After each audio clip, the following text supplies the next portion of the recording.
Iona Sterling couldn't breathe. She was curled up as small as possible on the floor of this fancy Genesis car, trying not to make a sound. The smell of new leather and some expensive cologne filled her nose while she pressed her face into the carpet. Just outside, like, literally inches away, Madame Yun's designer heels were clicking on the concrete of the mansion's garage. Click. Click. Click. She couldn't have gone far, Madame Yun snapped. Check every car. I want that thief found. Now. Iona squeezed her eyes shut. The security guys were everywhere, opening and closing car doors, getting closer by the second. After 8 miserable months working in this house, it was all going to end with her in handcuffs, or worse. Someone yelled something in Korean from across the garage. The footsteps stopped for a moment. Then the driver's door opened right above her. Iona froze. Someone slid into the seat. The engine started up with a soft purr that vibrated through the floor. Through a tiny gap, she could see Madame Yun's red-bottomed shoes turn as she shouted at the security team. Then Iona looked up and caught a pair of dark eyes watching her in the rearview mirror. It was Jin Suk Bin, the master of the house. The man everyone whispered about. The man whose name made people in certain parts of LA go quiet. And he was staring right at her. But his face didn't change. He didn't look surprised or angry. He just looked at her. And then the car started moving. As they passed through the security gate, he finally spoke. His voice was quiet but firm. I'll protect you. 3 simple words that would flip her entire life upside down. If you've ever been trapped with someone who makes your life a living nightmare, you know that desperate feeling of needing to escape. This story might just show you what real courage looks like in the face of cruelty. Do me a favor and smash that subscribe button right now and let me know in the comments where you're watching from. Trust me, what happens in the next 30 seconds changes everything for Iona. Just 12 hours earlier, Iona had been polishing silver in the dining room, catching glimpses of herself in the spoons. 27 years old and wearing a stiff white uniform that made her feel like she was playing dress-up in someone else's life. You missed a spot. Iona didn't even jump anymore when Madame Yun appeared out of nowhere behind her. 8 months of this had trained that reflex right out of her system. Yes, madam. I'll go over it again. Madame Yun was wearing some designer outfit that probably cost more than Iona made in 3 months. Her hair was cut in this perfect bob that never moved, not even when she was yelling. And boy, could she yell. When you finish, the windows in the west hallway need cleaning. They're streaked.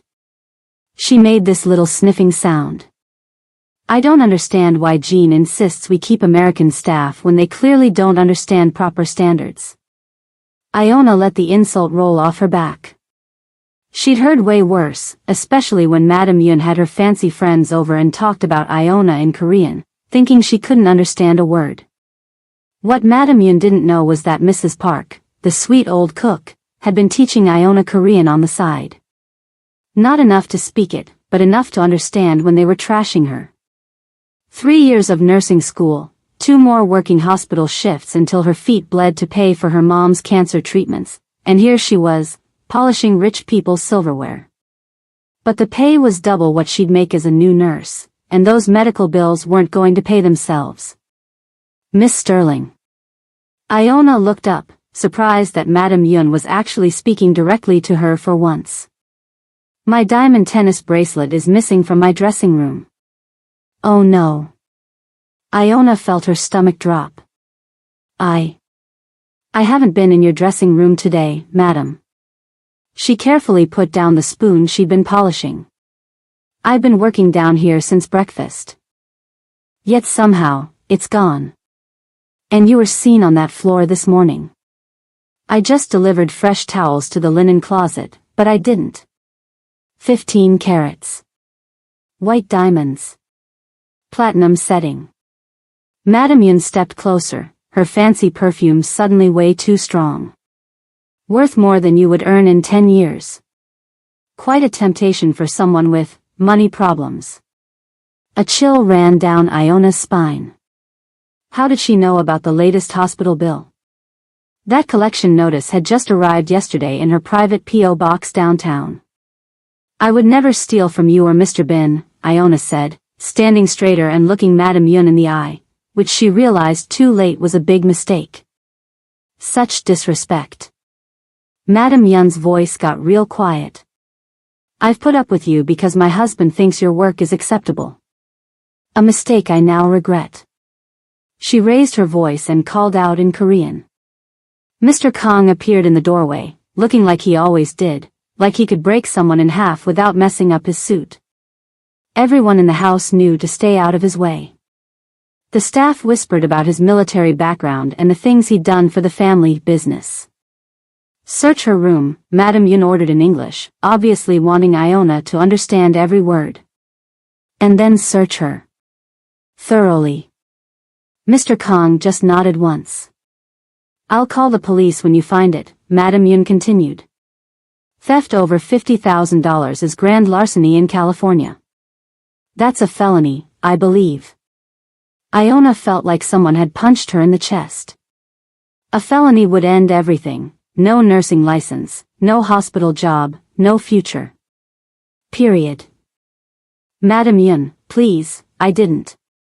Take her to the security office while they search. Madame Yun turned away like Iona had already disappeared. I have guests at 7, and I won't have this mess disturbing dinner. Mr. Kong stepped forward. Iona knew exactly what the security office meant, a windowless room in the basement with soundproofed walls. She'd brought food there once when they were questioning some poor delivery guy who showed up without the right ID. Can I use the bathroom first? She asked, keeping her voice steady. Mr. Kong hesitated, then nodded. Make it quick.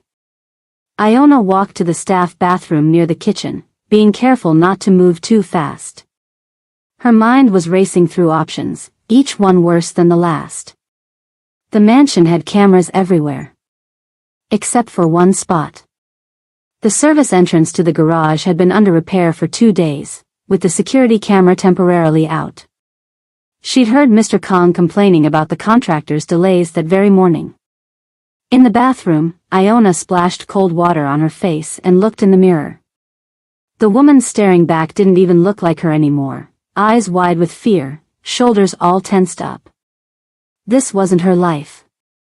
This wasn't what she'd fought so hard for. That's when she made up her mind. She took a deep breath, stepped out of the bathroom, and instead of heading to the security office, she turned toward the kitchen's back hallway. Mr. Kong was talking into his radio with his back turned. She slipped through the swinging door, past the big fridges, and through the narrow hallway to the service entrance. Her heart was pounding so loud she swore everyone in the mansion could hear it. The garage door opened with a soft click.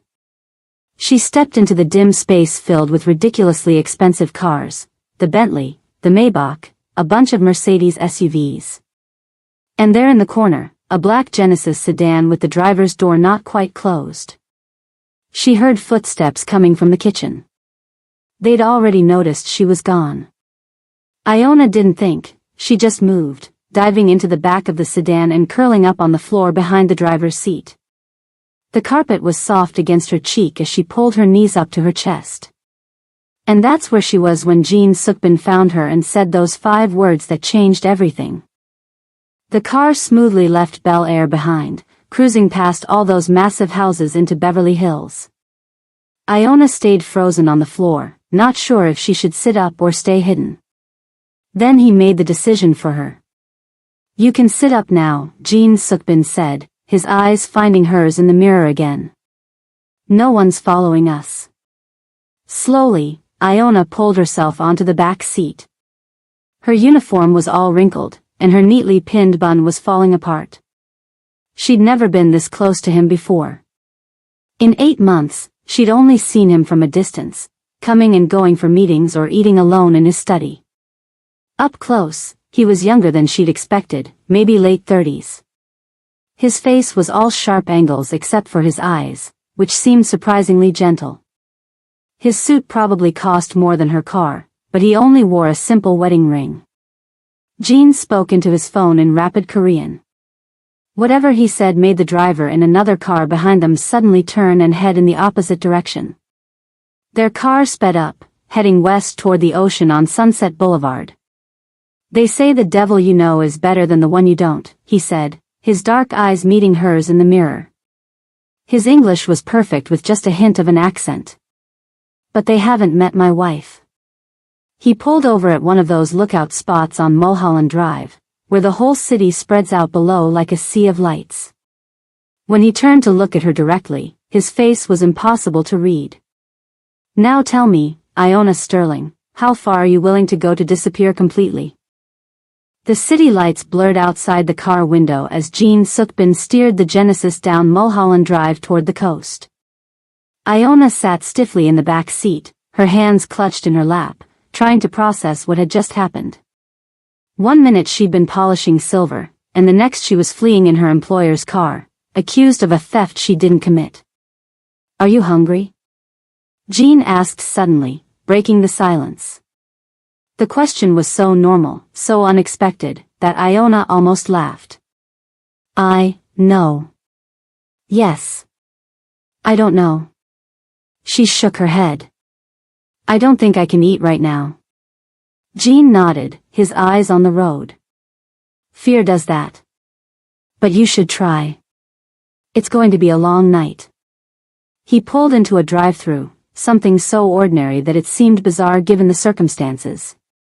A man who probably owned half of Los Angeles ordering burgers through a scratchy speaker. He passed a bag back to her without comment. "Thank you," she said automatically, the manners her mother had drilled into her surfacing even now. "You're wondering if you made a mistake," Jean said as they merged onto the Pacific Coast Highway, the ocean a dark void to their right. "If jumping into my car was worse than facing my wife." Iona unwrapped the burger slowly. "The thought crossed my mind. Smart. You should be cautious." He adjusted the rearview mirror so he could see her better. "You know what people say about me?" "Some of it." Iona took a small bite, suddenly realizing how hungry she actually was. "The staff talks." "And what do they say?" "That your shipping company is just the surface. That you handle things for people who can't go to the police. That you're connected." Jin's mouth curved slightly. "Connected. That's a polite way of putting it." He drove in silence for a while, the highway emptying as they headed north along the coastline. The mansions grew more spaced out, hidden behind high walls and security gates. "My father came to America in 1980, Jean said suddenly. He had nothing but determination. He built legitimate businesses, shipping, import-export, real estate. But in Koreatown back then, you needed protection. The police wouldn't help Korean immigrants. So we protected ourselves." Iona listened, understanding the unspoken parts of his story. "Now we're respectable. Most of my businesses are completely legitimate. I sit on charity boards. I donate to political campaigns." He glanced at her in the mirror. "But some problems still can't be solved through official channels." "And your wife?" Iona asked cautiously. "Where does she fit in?" His knuckles whitened slightly on the steering wheel. "Marriages in my world are rarely about love. The Yun family controls shipping routes I needed. My family offered the legitimacy and American connections they wanted." His voice was matter-of-fact. "It was a business arrangement." "That sounds lonely," Iona said before she could stop herself. Jin's eyes met hers in the mirror again, something flickering in them she couldn't read. "Yes. It is." The car turned off the highway onto a narrow road winding up into the Malibu hills. After a series of switchbacks, they approached a gate nestled between tall hedges. Jean rolled down his window and placed his hand on a scanner. The gate slid open silently. "Welcome to my actual home," he said as they pulled into a circular driveway. The house was nothing like the mansion in Bel Air. It was modern but warm, glass and wood perched on the cliff edge with the Pacific spread out below. No ostentatious columns or marble statues, just clean lines and warm lighting. No one knows about this place except my most trusted people, Jean explained as he led her inside. Not even my wife. The interior was even more beautiful, open and airy with a huge stone fireplace and floor-to-ceiling windows showcasing the ocean view. Art pieces that looked genuinely valuable hung on the walls, not the gaudy reproductions Madame Yun favored. You'll be safe here tonight, Jean said, leading her to the kitchen. He opened the refrigerator, which was fully stocked. Make yourself comfortable. The guest room is down that hall, first door on the right. There are clothes in the closet that should fit. Iona stood awkwardly in the center of the kitchen, suddenly aware of her wrinkled uniform and messy hair. Mr. Bin. Jean, he corrected, pouring 2 glasses of water. Jean, she repeated, the familiarity feeling strange on her tongue. Why are you helping me? You must know I didn't take that bracelet. He handed her a glass. Of course I know. My wife misplaced it last week. It's in her jewelry safe in our Tokyo apartment. Iona nearly choked. Then why would she? Because she wanted you gone, Jean said simply. And my wife is used to getting what she wants. But why me? There are a dozen staff members at the house. Jean leaned against the counter, studying her with those unreadable eyes. Because you're different. You don't cower. You look people in the eye. And he hesitated, because you've been learning Korean. It was Iona's turn to be surprised. You knew about that? Mrs. Park mentioned it. My wife also noticed. She doesn't like the idea of you understanding what she says when she thinks you can't. Iona set her glass down carefully. So what happens now? The police will be looking for me. No, they won't, Jean said confidently. By morning, the bracelet will have been found in the garden. A simple misunderstanding. Just like that? Just like that. He pushed himself away from the counter. But that still leaves us with the problem of you. Me? You can't go back to the house. My wife won't stop. The next accusation might be more difficult to disprove. Iona felt a chill despite the warm room. What am I supposed to do? I can't just disappear. She stopped herself. Your mother's medical bills, Jean finished for her. Stage 4 pancreatic cancer. Treatment at Cedars-Sinai. Iona stared at him. How do you know that? I make it my business to know who works in my house. He walked to a sideboard and opened a drawer, returning with 2 items. I can help you vanish, Jean said, sliding a black credit card across the table. Or. He placed a small key beside it. You can stay under my protection. But understand this, if you choose to stay, Madame Yun won't be the only danger you face. The choice is yours. His phone buzzed with a message that made his expression darken. And you have exactly 5 minutes to decide. Iona stared at the items on the table, a black credit card that probably had no spending limit and a small silver key. 2 very different futures laid out in front of her. 5 minutes isn't much time for a life-changing decision, she said, her voice steadier than she felt. Jean checked his watch. 4 minutes, 20 seconds now. Why the rush? Because my wife has just called a private investigator friend of hers. A man who doesn't ask questions when the money is right. Iona reached for the credit card, running her finger along its edge. This would let me disappear? Start over somewhere new? Jean nodded. It has $100,000 available. Enough to go anywhere, create a new identity, handle your mother's medical bills for a while. And the key? To a guest house on this property. You'd stay here, under my protection. As what exactly? Iona asked, narrowing her eyes. I'm not interested in trading one type of servitude for another.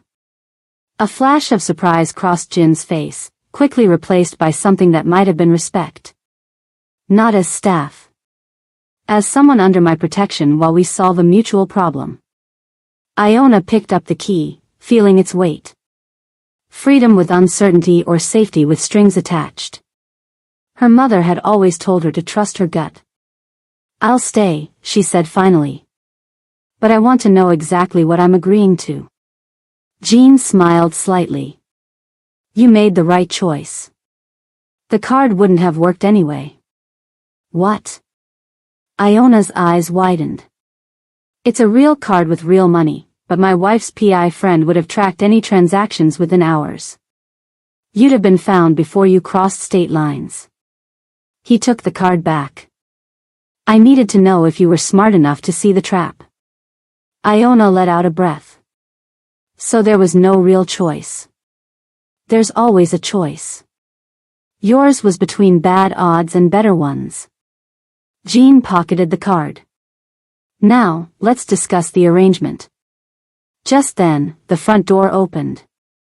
Iona tensed, but Jean remained calm as a man entered. He was slightly shorter than Jean but with a solid build that suggested serious strength beneath his expensive suit. His face remained completely neutral as he took in Iona's presence. Ah, Minho, perfect timing, Jean said. This is Iona Sterling. She'll be our guest for a while. Minho bowed slightly. Miss Sterling. Minho is my right hand, Jean explained. Nothing happens in my business without his knowledge.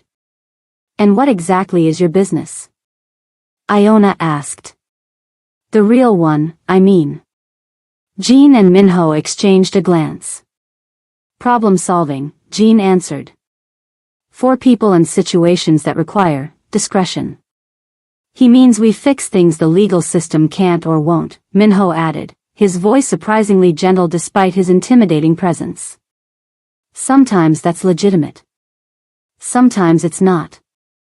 Minho, please bring Mrs. Park in. She's probably worrying in the car, Jean said. Moments later, the elderly cook from the mansion shuffled in, her face lighting up when she saw Iona. Oh. You're safe. Mrs. Park hurried over, taking Iona's hands in her own weathered ones. When I heard what happened, I was so worried. Mrs. Park has agreed to stay here as well, Jean explained. Since she's been teaching you Korean, you can continue your lessons. And cook proper meals for you, Mrs. Park added. You're too skinny from all that running around the mansion. Iona felt tears prick at her eyes, the first familiar face, the first genuine warmth she'd felt since this nightmare began. Thank you for coming. Minho will show you both to your quarters, Jean said. We'll talk more in the morning. The guest house was attached to the main building by a covered walkway. Though smaller than Jin's house, it was still luxurious, 2 bedrooms, a living area, and a kitchen that made Iona's old apartment look like a closet.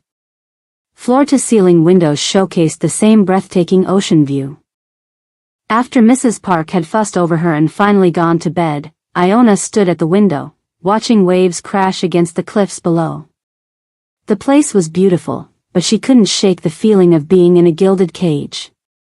No matter how soft the sheets or how stunning the view, she was still trapped. She couldn't sleep. Around midnight, she wandered into the kitchen to make tea. As the water heated, memories of the life she'd left behind washed over her. 3 years earlier. The test results aren't good, Miss Sterling. The doctor's face was professionally sympathetic as he showed Iona's mother the scan images. The cancer has spread to the liver. Iona gripped her mother's hand.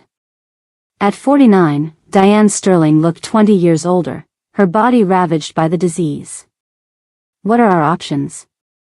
Iona asked, because her mother couldn't. There's an experimental treatment program.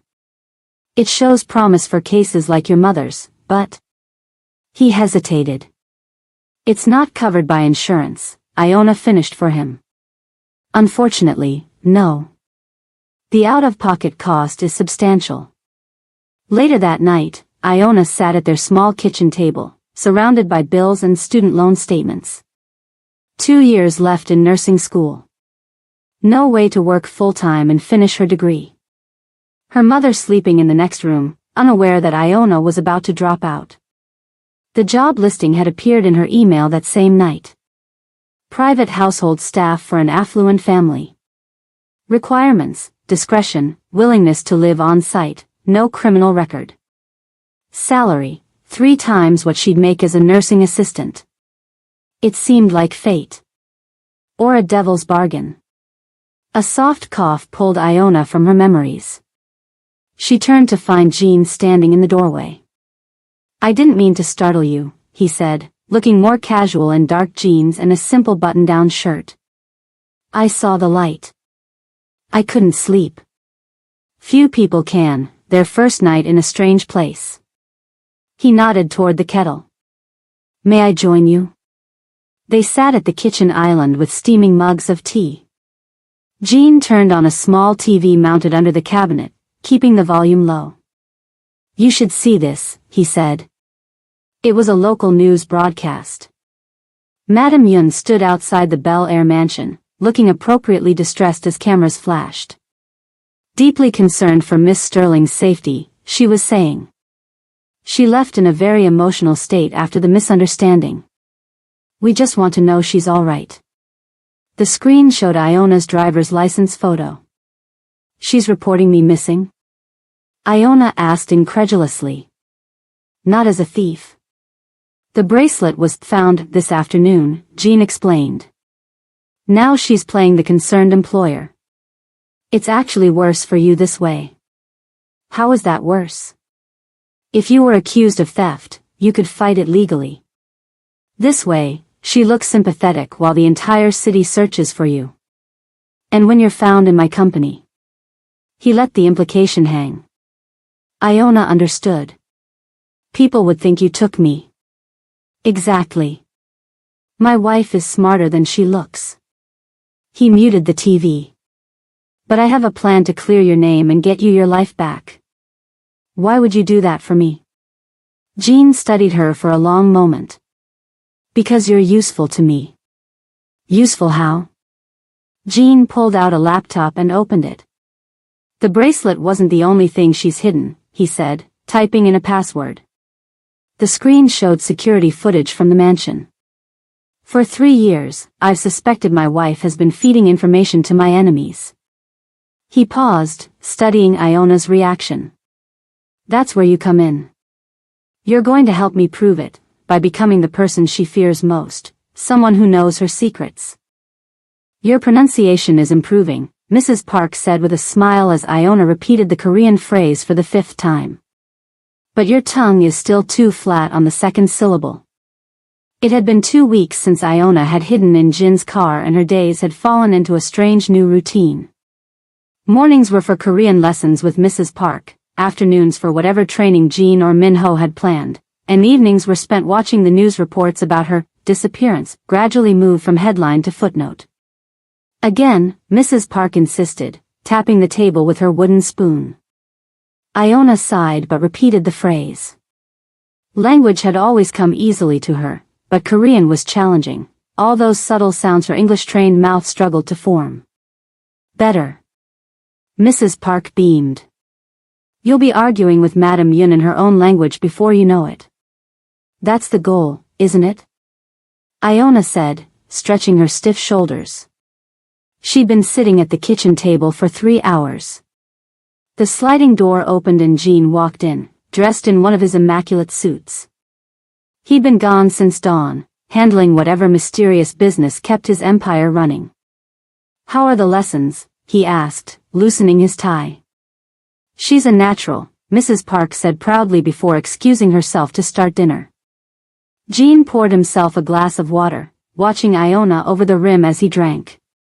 These moments still felt strange to her. The powerful Jean Suk Bin in casual domestic settings, drinking water in her kitchen, asking about her day like they were normal people with normal lives. "Ready for this afternoon?" he asked. Iona closed her textbook. Depends. What torture do you have planned today? More business spreadsheets or another etiquette lesson on which fork to use when you're blackmailing someone? Jean almost smiled. Almost. Self-defense. Iona groaned. Minho is going to throw me on the floor again, isn't he? Not today. I'll be teaching you myself. That was new. Usually, Jean oversaw her training but delegated the actual teaching to others, financial advisors for business lessons, cultural consultants for etiquette, Minho for security protocols. Why the change? She asked. Minho is too careful with you. You need to learn what it feels like when someone isn't holding back. An hour later, Iona stood barefoot on training mats in the home gym, dressed in workout clothes Jean had provided. Everything in her new wardrobe fit perfectly, which was unsettling in itself. Jean had changed too, trading his suit for black athletic pants and a simple t-shirt that revealed arms more muscled than his business attire suggested. This wasn't the polished businessman or careful strategist, this was something more primal. The first rule, Jean said, circling her slowly, is to accept that in a real fight, you will get hurt. Your goal isn't to avoid pain. It's to survive despite it. That's cheerful, Iona muttered. I'm not teaching you to win tournaments. I'm teaching you to stay alive. Jean moved suddenly, grabbing her wrist faster than she could react. What do you do now? Iona tried to pull away, but his grip was like iron. Don't pull. That's what everyone expects. Jean positioned himself behind her. Feel my balance. Where is my weight centered? She focused, feeling the slight pressure of his chest against her back, the way he was leaning slightly forward. Forward, on your toes, she said. Good. So. In a quick movement, Iona stepped back into him and dropped her weight, breaking his grip and causing him to stumble slightly. Jean nodded approvingly. You learn quickly. They continued for an hour, Jean attacking, Iona defending, occasionally succeeding but mostly failing as she learned how vulnerable the human body really is, and how many ways there are to exploit those vulnerabilities. Enough, Jean finally said, offering her a towel. You're improving. Iona wiped sweat from her face, wincing at the developing bruise on her forearm. Is this really necessary? I thought I was here to help you catch your wife passing information, not get into street fights. Jin's expression darkened. My wife isn't the only threat. The people she's working with wouldn't hesitate to use you once they discover your connection to me. And what exactly is my connection to you, Jean? Iona asked directly. Am I your employee? Your prisoner? Your, what? The question hung in the air between them. Jean stepped closer, close enough that she could smell his cologne mixed with the clean sweat from their training. You're under my protection, he said simply. For now, that's all that matters. Later that evening, Iona sat in Jin's office, watching him work. This had become part of her education too, observing how he handled business calls, learning the structure of his legitimate operations and getting glimpses of the not-so-legitimate ones. Jean spoke in rapid Korean to someone on the phone, his tone firm but controlled. From the bits she could understand, someone had failed to deliver something on time, and Jean was not pleased. When he hung up, she asked, what happens to people who disappoint you? Jean glanced up. They get a second chance. Not a third. And what does that mean exactly? It means whatever they imagine it means. Jean leaned back in his chair. Fear of consequences is often more effective than the consequences themselves. That's not very reassuring. I'm not trying to reassure you, Iona. I'm trying to prepare you. He gestured to the wall of monitors showing news feeds and security cameras. My wife has hired 3 different private investigators to find you. The story has gone national. Your face is on every major network. One screen showed Madame Yun at a press conference, dabbing at crocodile tears. We just want to know she's safe, she was saying. Iona was like family. Iona snorted. Family she accused of theft and threatened to have searched by security. She's playing the concerned employer perfectly, Jean said. Meanwhile, she's offered a $50,000 reward for information on your whereabouts. That's a lot of money. It's nothing to her. But it means every bounty hunter and glory seeker in California is looking for you. Jean turned to face her fully. Which is why your education needs to accelerate. Tomorrow, you're coming with me to a meeting. What kind of meeting? The kind where you'll see what I really do. The restaurant was in downtown Los Angeles, an upscale Korean place called Hanseong that occupied the top floor of a skyscraper Jean apparently owned.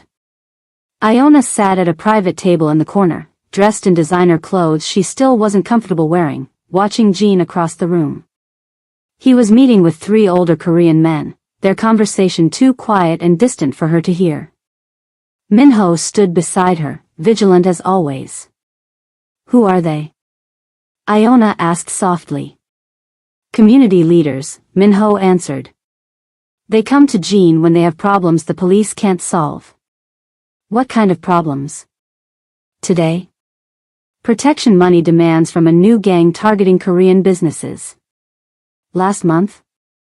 A senator threatening to block permits for businesses in Koreatown unless they contributed to his campaign. And Jean fixes these problems? Minho's face remained impassive. Mr. Bin ensures balance. Iona watched as one of the men slid an envelope across the table. Jean didn't touch it, just nodded slightly. Is that a payment? She asked. A list of businesses being targeted, Minho corrected. Mr. Bin doesn't take money for community matters. But he does for other things? Minho finally looked at her directly. Everyone pays for protection, Iona. Some with money, some with loyalty, some with services. You're paying with your help against Madame Yun. There's always a price. The meeting concluded, and Jean walked over to their table, the envelope now in his inner pocket. Did you learn anything? He asked her. That you're more complicated than you seem. Jean almost smiled. Good observation. Let's go, we have another stop. The stop turned out to be a small convenience store in Koreatown. The elderly owner bowed deeply when Jean entered. They spoke briefly in Korean, the man gesturing to security cameras mounted near the register.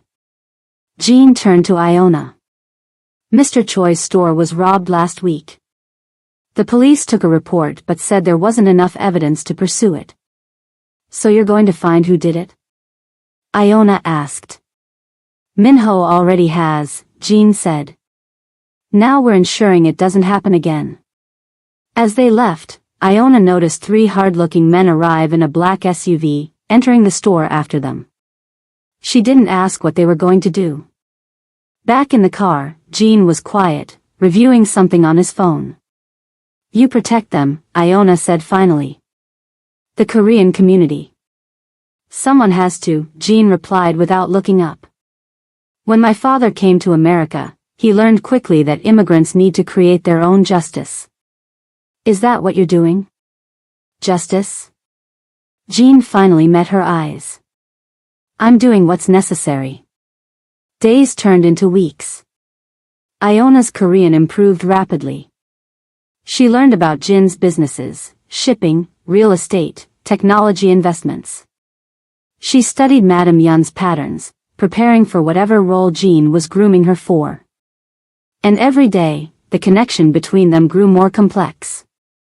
He was still mysterious, still dangerous, but she'd glimpsed moments of genuine kindness, even vulnerability. One night, unable to sleep, Iona wandered into the main house. Jean often worked late, and she'd taken to keeping him company, asking questions about his operations or just sitting in comfortable silence. His office door was ajar, but he wasn't at his desk. Instead, a folder lay open, papers spread across the surface. She should have walked away. Instead, curiosity pulled her forward. The files were about the gang targeting Korean businesses. Photos, addresses, criminal records. Jean was thorough. She was about to leave when another folder caught her eye. It had her name on it. She hesitated only briefly before opening it.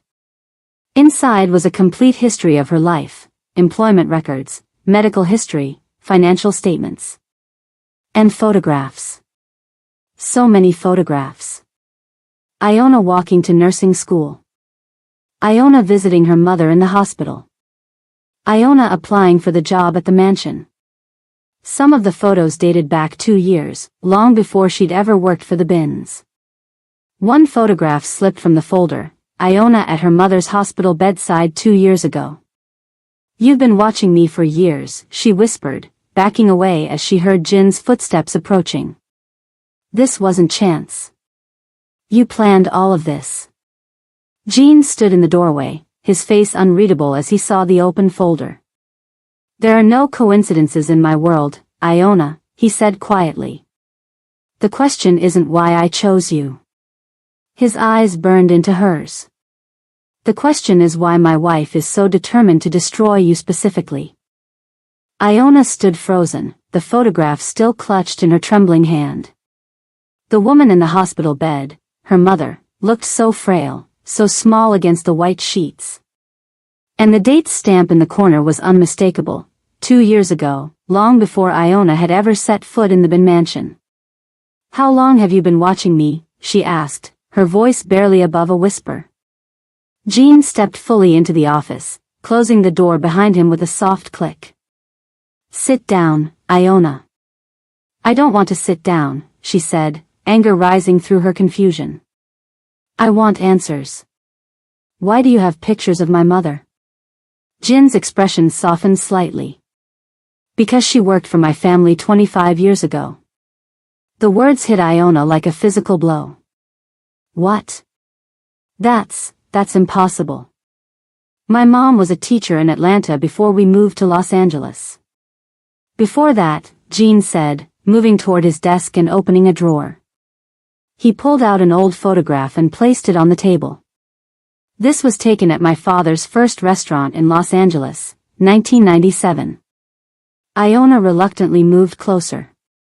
The photo showed a group of staff standing in front of a modest restaurant called Soul Garden. And there, smiling brightly in the center, was her mother, young, healthy, beautiful. "She was our head waitress for 3 years, Jean said quietly. "My father thought very highly of her." Iona sank into the chair, legs suddenly weak. "She never told me."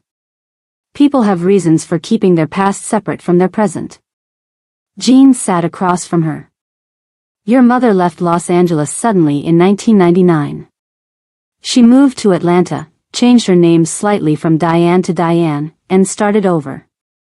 "Why would she do that?" Jin's eyes were steady on hers. "Because she witnessed something she shouldn't have." The pieces were starting to fall into place, forming a picture Iona wasn't sure she wanted to see. "What did she witness?" she asked, though part of her already knew. "My father protecting his business from people who wanted to destroy it." Jin's voice was matter-of-fact. It was a different time. The police wouldn't help Korean business owners. We had to defend ourselves. "You mean, violence?" Jean didn't flinch from the word. "Yes." Iona tried to process this. Her gentle, loving mother had once been part of this world, had seen things dark enough to make her flee across the country and build a new life. "She was never in danger," Jean continued. "My father made sure of that. He helped her relocate, gave her money to start over. If this is true, why would I end up working for your family again? That's too big a coincidence." Jin's gaze didn't waver. It wasn't a coincidence. The truth dawned on her slowly, like ice water seeping through her veins. "You arranged it," she whispered. "Somehow, you made sure I got that job offer." "Yes." "Why? Why would you?" She stopped as another realization hit her. "Your wife. You said she's determined to destroy me specifically. She knows who I am, doesn't she? Jean nodded once. She discovered the connection about 8 months ago. Shortly after you started working at the mansion. That's why she hated me from the start, Iona said, remembering all the little cruelties, the pointed comments, the impossible standards. But why would she care about something that happened before she even knew you? Because Salmon is obsessed with erasing anything connected to my family's past, Jean explained. She's been systematically removing anyone who knew my father, anyone who remembers the early days. She wants our history to begin with her. Iona stood up, needing to move, to process. So I was what, bait? A test to see how far she'd go? Jean rose as well. Initially, yes. I needed to understand what she was planning. But then? Then what? Iona demanded. Then I got to know you, he said simply. And I realized you deserved better than being a pawn in this game. Iona laughed bitterly. Yet here I am, still a pawn. Just one who knows she's on the board now. Iona. No. She stepped back. All this time, the training, the lessons, the protection, it wasn't because you cared. It was because I'm useful in whatever war you're fighting with your wife. Jean moved toward her, stopping when she backed away further. It started that way, he admitted. But things change. People change. Save it, she snapped. I'm leaving. Tonight. I'd rather take my chances with the bounty hunters than keep being your project. She turned toward the door, but Jin's next words stopped her. Your mother's cancer treatment isn't standard. His voice was quiet. The experimental drug protocol she's receiving at Cedars-Sinai, it's not available to the public yet. Iona turned slowly. What are you saying? I arranged it, Jean said. When I found you 2 years ago, your mother had been given 6 months to live. I made some calls, pulled some strings. You're lying, she whispered, but she knew he wasn't. The miraculous acceptance into the trial program, the way her mother had stabilized when the doctors had given up hope. Check her medical records, Jean challenged. The name of the doctor who referred her, Dr. Park. He's my cousin. The room seemed to spin around her. Everything she thought she knew about her life, her mother, her choices, all of it built on secrets and manipulations. Why? She asked, her voice breaking. Why go to all that trouble for a stranger? Something flickered in Jin's eyes, regret, maybe, or something deeper. Because I owed your mother a debt. My father's debt. When she left, he promised to watch over her, to make sure she was taken care of. When he died 10 years ago, that responsibility passed to me. Iona pressed her hands against her temples, trying to hold herself together. So that's all I am to you? A responsibility? An obligation? Jean closed the distance between them, his movement so swift and sure that she didn't have time to back away. His hands gripped her shoulders, not roughly but firmly enough that she couldn't look away from the intensity in his eyes. You were an obligation, he said, his voice low and charged with emotion she hadn't heard from him before. Until you weren't. Until you became someone I. He stopped abruptly, releasing her and stepping back as if catching himself. Until I became what? Iona pressed, heart pounding. Jin's face closed off again, the brief glimpse of vulnerability vanishing. Someone I respect, he finished, his tone controlled once more. Someone who deserves the truth, not just protection. The moment stretched between them, taut with all the things unsaid. Iona wasn't sure if she wanted to slap him or something else entirely. I know you can feel the tension building. This is where most stories would take the predictable route, but what happens next changed everything for Iona. If you're invested in this journey and want to see how deep this conspiracy goes, hit that subscribe button right now.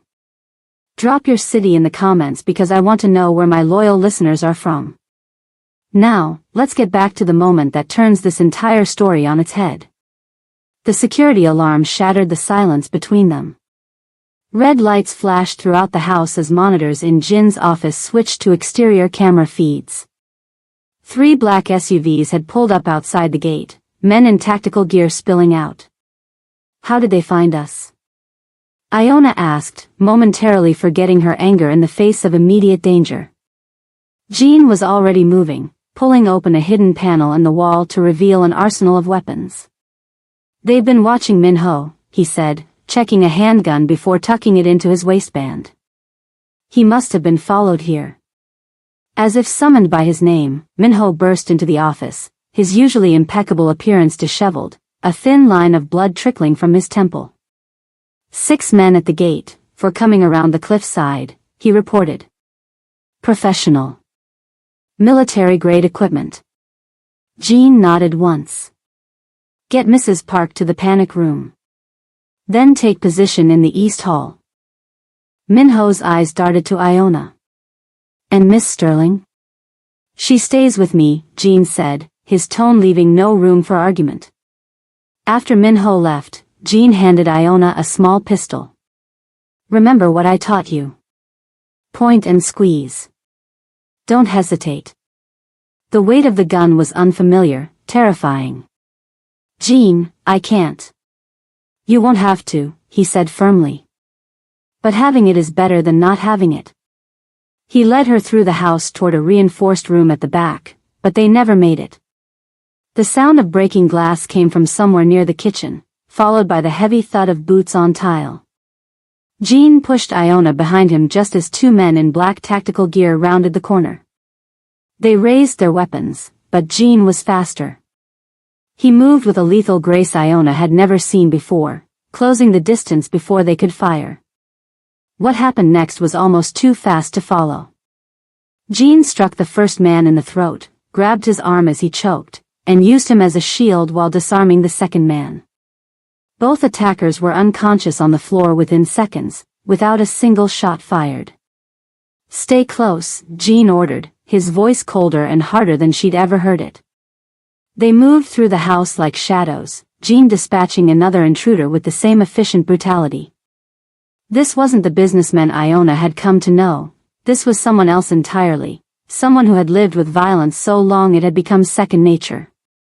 A burst of gunfire from another part of the house made Iona flinch. Jean pushed her into an alcove, shielding her with his body. Minho, he murmured, listening intently. The gunfire stopped, followed by silence. They had almost reached the panic room when a final attacker appeared, this one smarter than the others. Instead of rushing Jean, he kept his distance, weapon raised. Mrs. Bin sends her regards, the man said in accented English. Jin's face hardened. My wife doesn't have the courage to come herself? She doesn't need courage when she has money, the man replied with a cold smile. He shifted his aim slightly, toward Iona. What happened next seemed to unfold in slow motion. Jean lunged forward just as the man fired. The bullet meant for Iona caught Jean in the shoulder, spinning him half around. But even wounded, his momentum carried him into the attacker. They crashed to the floor together, grappling for control of the gun. Iona stood frozen, the pistol Jean had given her heavy in her hand. Jean and the attacker rolled across the floor, a deadly dance of strength and desperation. Blood spread across Jin's shirt from the wound in his shoulder, but his face showed no pain, only focused rage. The gun between them discharged again, the sound deafening in the confined space. For a terrible moment, Iona couldn't tell who had been hit. Then Jean rose slowly to his feet, leaving the attacker motionless on the floor. He stumbled slightly, pressing his hand against his bleeding shoulder. Are you okay? Iona asked, rushing to his side. It's nothing, he said, though his face had gone pale. We need to move. There might be more. They made it to the panic room where Mrs. Park was already waiting, her eyes wide with fear. Minho joined them minutes later, confirming that all intruders had been neutralized. Jean sank into a chair, finally allowing Mrs. Park to examine his wound. "The bullet went through clean," she said after cutting away his shirt. "But you need a doctor." "Not yet," Jean said, grimacing as she cleaned the wound. "Not until I'm sure it's safe." Iona watched him, this man who had manipulated her life but had also just taken a bullet to protect her. Nothing was simple anymore, not her anger, not her gratitude, not the complicated feelings swirling inside her. Why would she do this? Iona asked finally. Sending armed men to a home she doesn't even know about. It's too extreme, even for her. Jin's eyes met hers, sharp despite his pain. Because she's making her move. This isn't just about you anymore. What do you mean? Blood trickled from the cut on Jin's forehead as he barricaded the door. They weren't just trying to find you, he said, checking his gun. They came to kill me. Which means only one thing. The window shattered as a black SUV screeched into the driveway. My wife just made her move against the family. And we're the only ones who can stop her. We need to move. Now. Jin's voice was tight with pain as Minho finished wrapping his shoulder with a makeshift bandage. This location is compromised. Iona watched the security monitors in the panic room, showing more black SUVs approaching in the distance. There are more coming. Of course there are, Jean muttered. He tapped a code into a keypad on the wall, revealing a hidden door. This leads to a tunnel that connects to the garage underneath. There's a car waiting. Mrs. Park gathered a few essentials while Minho collected weapons. Iona helped Jean to his feet, supporting his injured side. You're bleeding through the bandage, she said quietly. It can wait. His face was pale but determined. The tunnel was narrow and dimly lit, sloping downward into the cliff face. They emerged into a secondary garage Iona hadn't known existed, where an unmarked black sedan waited. Minho took the wheel with Mrs. Park beside him. Jean and Iona climbed into the back. As they drove through a hidden exit that emerged half a mile down the hill, Iona looked back to see flames beginning to lick at the edges of the beautiful house. Someone had set it on fire. They're destroying everything, she whispered. Things can be replaced, Jean said, his eyes on the road ahead. People can't. They drove in tense silence for nearly an hour, taking back roads and switching cars twice in underground parking garages. Jean made several calls in Korean, his voice growing weaker but his instructions still precise and commanding. Where are we going? Iona finally asked as they headed east, away from the city. Somewhere even my wife doesn't know about, Jean replied. The only truly safe place left. The landscape changed, urban sprawl giving way to suburbs and then to open countryside. As dawn broke, they turned onto a hidden driveway nearly invisible from the main road. Tall trees lined a gravel path that wound up into foothills dotted with ancient oak trees. And there, nestled among them, stood a traditional Korean hanok house, wooden beams, curved tile roof, and paper screen doors surrounded by meticulously maintained gardens. What is this place? Iona asked, taking in the unexpected sight. My grandfather's home, Jean said as Minho helped him from the car. The heart of our family. Servants appeared silently, helping Mrs. Park with her bags and supporting Jean toward the main house. As they approached, the front door slid open to reveal an elderly man leaning on a wooden cane. Despite his age, Iona guessed at least 80, he stood straight, his presence commanding respect. Jean bowed deeply despite his injury. Harabiaji, he said softly. Grandfather. The old man's stern face softened slightly. He spoke rapidly in Korean, gesturing at Jin's bloody shirt. I'm fine, Jean assured him in English, clearly for Iona's benefit. But we need shelter. The Malibu house has been compromised. The old man's sharp eyes turned to Iona, assessing her with an intensity that reminded her instantly of Jean. So this is Diane's daughter, he said, his English perfect but heavily accented. You have your mother's eyes. Iona blinked in surprise. You knew my mother? Of course. He gestured them inside. I know everyone who has ever mattered to this family. Jin's wound was properly treated by a doctor who arrived discreetly and asked no questions. Iona was given a beautiful room overlooking a koi pond, where she showered and changed into clothes that had somehow been provided in exactly her size. By late afternoon, she joined Jean and his grandfather in a large sitting room. Jean looked better, his color returning though he moved carefully to protect his injured shoulder. Please, sit, the old man, who had introduced himself simply as Mr. Bin, gestured to a cushion beside a low table where tea had been prepared. Iona sat awkwardly, trying to remember the proper etiquette Minho had taught her. Mr. Bin noticed her discomfort and smiled slightly. We need not stand on ceremony when survival is at stake, he said. My grandson tells me you have questions. About 100, Iona admitted. The old man nodded. And you deserve answers.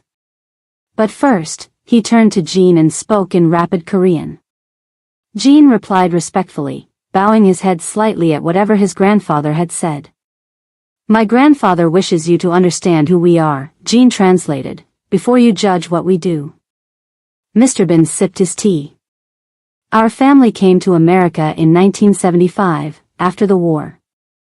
We had nothing, no money, no connections, no language.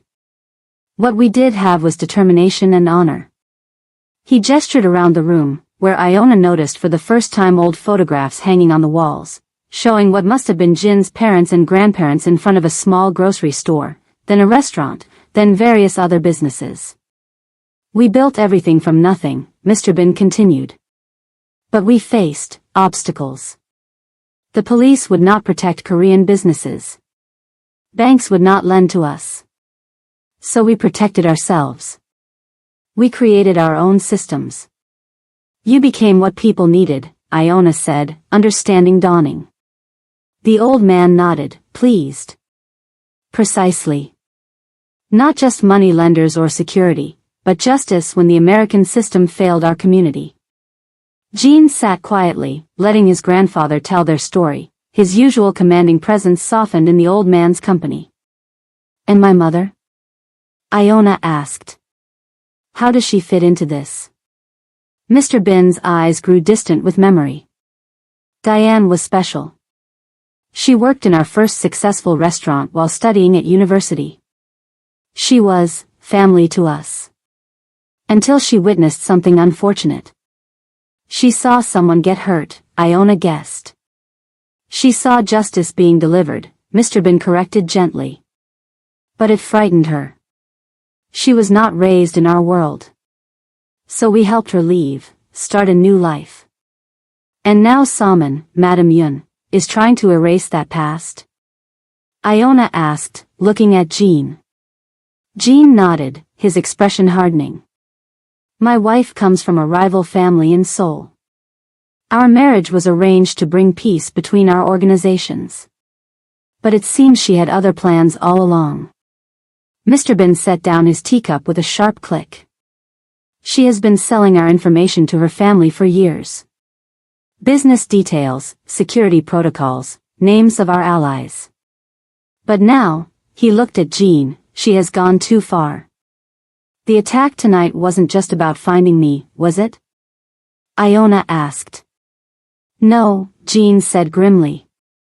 It was an assassination attempt. The first step in a complete takeover of our family's interests. But why now? What changed? Jean and his grandfather exchanged a look. Tomorrow is the anniversary of my father's death, Jean explained. By tradition, I will formally present the next generation of leadership to our extended family and business partners. It's symbolic, but important. And with you dead before the ceremony, the power vacuum would allow Salmon's family to step in, Iona realized. With Salmon herself as the grieving widow controlling my assets, Jean added. The pieces were falling into place, a complex puzzle of power, tradition, and betrayal. Iona looked around the room at the family photographs, seeing Jean evolve from a serious child to a young man standing proudly beside his father. This wasn't just business to him, it was legacy, identity, purpose. "So what happens now?" she asked. "Now we prepare," Mr. Bin said, straightening his shoulders. "The ceremony will proceed as planned. We will show strength, not fear." Jean frowned. "Harabiaji, it's too dangerous. Saman will expect us to continue with the ceremony. She'll be planning another attack." "Of course she will," the old man said with unexpected steel in his voice. "And we will be ready for it." Their conversation shifted into Korean, becoming more heated. Iona could follow parts of it, Jean arguing for caution, his grandfather insisting on tradition and honor. It was fascinating to see Jean, usually so authoritative, deferring to the older man despite clearly disagreeing with him. Suddenly Mr. Bin clutched at his chest, his face contorting in pain. He began to collapse, Jean moving too slowly with his injured shoulder to catch him. Iona reacted instantly, years of nursing training taking over. She caught the old man before he hit the floor, lowering him gently and checking his pulse. "He's having a heart attack," she said, already loosening his collar. "Get his medication. Check the bathroom or bedside table, nitroglycerin, probably." Jean called for help while Iona positioned Mr. Bin properly, monitoring his breathing and pulse. When a servant arrived with a small pill bottle, she administered the medicine expertly, speaking soothingly to the elderly man in the Korean phrases she knew. "Deep breaths, Mr. Bin. The medicine will help. Stay calm." For 15 tense minutes, she monitored him, refusing to leave his side even when the doctor arrived. The physician confirmed what Iona already knew, a mild heart attack, likely brought on by stress. "Your quick action may have saved his life," the doctor told her as Mr. Bin rested, stabilized but weak. "Most people panic. You didn't." Later, Jean found her sitting beside his grandfather's bed, watching the old man sleep. "Thank you," he said simply, the words carrying more weight than any elaborate speech could have. Iona nodded. "I was a cardiac care nurse before everything."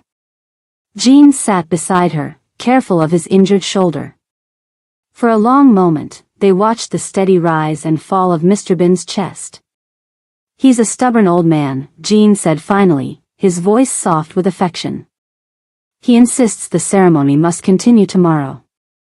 "Is that wise?" "No. But he believes showing fear would be worse than facing danger." Jean sighed. "In our world, reputation is everything. If we hide, we appear weak. If we appear weak, we become targets." Iona studied Jin's profile in the dim light. "You really respect him, don't you?" "He raised me after my father died," Jean said. "Everything I know about honor, about duty, about protecting what matters, it came from him." Something had changed between them, Iona realized. The lies and manipulations that had brought them together seemed less important now, overshadowed by the very real dangers they faced together. "The doctor says he'll recover," she said.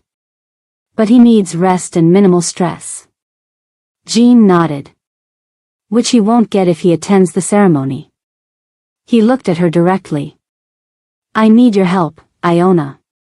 "With what?" "With convincing him to stay here, protected, while I handle the ceremony." Jean took her hand, his touch surprisingly gentle.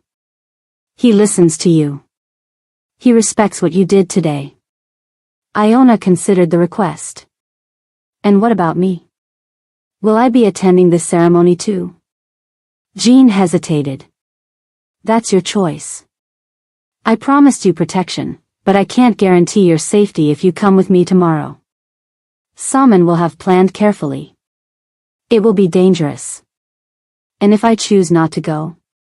Then you'll stay here, protected by our most trusted security. After I deal with Saman, you'll be free to go wherever you wish. Your mother's care will continue to be provided for, regardless of your decision." Iona studied his face, trying to read the emotions behind his careful expression. "You'd let me go? Just like that?" "I never wanted a prisoner, Iona," Jean said quietly. "Only an ally." The word hung between them, ally, not employee, or asset or obligation. It suggested partnership, mutual respect, choice. Before she could respond, a weak voice called from the bed. Mr. Bin was awake, gesturing for them to come closer. "No secrets," he said, his voice thin but determined. "Not in this room." Jean helped his grandfather sit up against the pillows. The old man's eyes were clear despite his pallor. "The ceremony tomorrow will force her hand," Jin's grandfather said, his weathered hands reaching for Iona's. "She will come for both of you." He pressed an antique jade pendant into her palm. "In our family, this is only given to those who carry our name and honor." His eyes shifted to his grandson. "Jean has already decided what that means. The question is whether you are prepared for what wearing this truly signifies." The jade pendant felt heavy against Iona's skin as she studied her reflection in the full-length mirror. The emerald green dress hugged her curves perfectly, elegant but not flashy, expensive but not ostentatious. Her hair was swept into a sophisticated updo, and subtle makeup enhanced her features. She hardly recognized herself. "Are you ready?" Jean appeared in the doorway behind her, devastatingly handsome in a perfectly tailored black suit. Iona touched the jade pendant resting at her collarbone. "I'm still not sure this is a good idea." Jean crossed the room to stand beside her. "It's the only way to end this," he said quietly. "Tonight, we force Salmon into the open. No more shadows, no more proxies." The plan had been carefully crafted over the last 24 hours. Mr. Bin had agreed to stay behind at the family home, protected by trusted guards, while Jean and Iona attended the annual Kim Foundation Charity Gala in downtown Los Angeles, a very public event where all of the city's elite would be watching. "Run me through it one more time," Iona said, needing the reassurance of the plan. Jean nodded. "We arrived together. People will recognize you from the news reports about your disappearance. I'll introduce you as my guest, which will create enough whispers to reach Salmon. She'll be there. She never misses a chance to be seen with the right people," Jean confirmed. "When she realizes you're wearing the family pendant, she'll lose it," Iona finished. "In public, where she can't afford to make a scene." "Exactly." Jin's eyes met hers in the mirror. Meanwhile, Minho will be releasing evidence to select guests about the falsified theft accusation and Salmon's connections to rival organizations. Iona turned to face him directly. "And if something goes wrong?" Jin's expression softened slightly as he reached up to adjust the pendant at her throat. His fingers brushed against her skin, sending an unexpected shiver down her spine. "That's why I asked if you were ready," he said. "You can still stay here, safe." Iona shook her head. "I made my choice when I accepted this." She touched the jade pendant. "I'm just nervous." "Good. Nervousness keeps you alert." Jin's hand lingered near her face for a moment before dropping away. "The car is waiting." The drive into Los Angeles felt surreal. After weeks of hiding, they were deliberately stepping into the spotlight. Iona watched the city lights blur past the window, her mind racing through all the ways tonight could go wrong. "Your heart is pounding," Jean observed from beside her. Iona glanced at him. "How can you tell?" "The pulse in your neck." His eyes drifted to the spot just above her collarbone. "It gives you away." She pressed her hand against her throat self-consciously. "I've never done anything like this before." "Few people have." Jin's voice was reassuring. "Just remember, in that room, you belong to me. No one will dare touch you." The possessive words should have bothered her, but instead they sent another unexpected shiver through her body. The lines between their arrangement and something deeper had been blurring more each day. The Kim Foundation Gala was being held at the Grand Wilshire Hotel, one of downtown's most prestigious venues. As their car pulled up to the entrance, camera flashes illuminated the red carpet where Los Angeles's wealthiest and most influential citizens posed and preened. "Ready?" Gene asked as the driver opened his door. Iona took a deep breath. "Ready." Gene stepped out first, buttoning his jacket before turning to offer his hand to Iona. The moment she emerged from the car, she felt the shift in the atmosphere, the subtle double takes, the whispered comments, the curious stares. She was the missing woman from the news, now appearing on the arm of one of the city's most powerful businessmen. Gene placed his hand at the small of her back, a steadying pressure as they walked the gauntlet of stairs and flashbulbs. He nodded politely to acquaintances but kept moving, guiding her into the hotel's grand ballroom where crystal chandeliers cast a warm glow over hundreds of elegantly dressed guests. "Mr. Bin." A middle-aged woman in an overly tight dress approached them immediately, her smile stretched unnaturally by too many procedures. "We didn't expect you tonight." "And with a guest." Gene inclined his head politely. "Mrs. Cho. May I introduce Iona Sterling?" The woman's eyes widened in recognition. "Sterling? But aren't you the woman from the news reports?" Iona finished for her, smiling calmly despite her racing heart. "Yes, that's me. The reports of my disappearance were greatly exaggerated." Mrs. Cho glanced between them, clearly calculating the gossip value of this encounter. "Well, how interesting. And where is Mrs. Bin tonight?" "My wife will be arriving separately," Gene said smoothly. Business kept her detained. As they moved away, Iona could practically feel the woman's eyes boring into her back. "That went well," she murmured. "It's just beginning," Gene replied.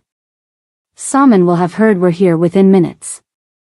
They circulated through the ballroom, Gene introducing Iona to various business associates and community leaders.